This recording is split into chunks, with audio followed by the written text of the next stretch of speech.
All right, let me bring you some news that we've just received here in the newsroom.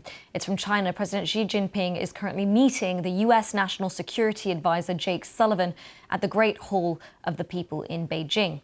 Now, you may remember Mr. Sullivan is on the third and final day of talks with top Chinese officials. His trip to Beijing is seen as an effort to create more dialogue and reduce tensions between the two countries, with the White House wanting to avoid any miscommunication that could lead to conflict in the region. High stakes there. So on Wednesday, Mr. Sullivan met with Chinese Foreign Minister Wang Yi to set up a call between Presidents Joe Biden and Xi Jinping. The White House said both sides welcomed ongoing efforts to maintain open lines of communication, including planning for a leader-level call in the coming weeks. On China's influence in the Indo-Pacific region, the White House said Mr. Sullivan underscored the importance of maintaining peace and stability across the Taiwan Strait.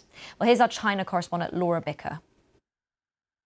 To the National Security Advisor Jake Sullivan and China's Foreign Minister Wang Yi. The two have met on 4 other occasions. This is the 5th time, and they do seem able to talk for a very long time. We're into our 3rd day, so we're expecting an update within the next couple of hours. But the last update we did get did mention some progress. First of all, you've just mentioned that there will be a call between President Biden and President Xi in the coming weeks. Now, what we are wondering is whether or not that will lay the groundwork for a final meeting between the two presidents before President Biden leaves office. Is this unfinished business for the White House?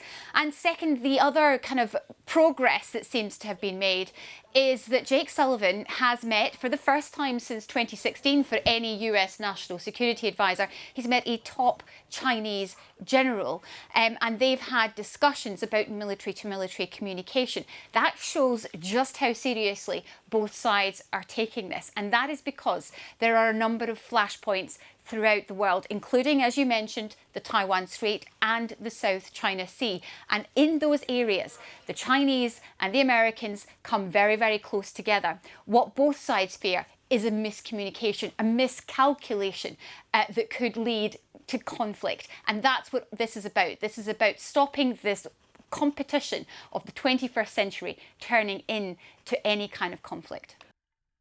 Laura Bicker there.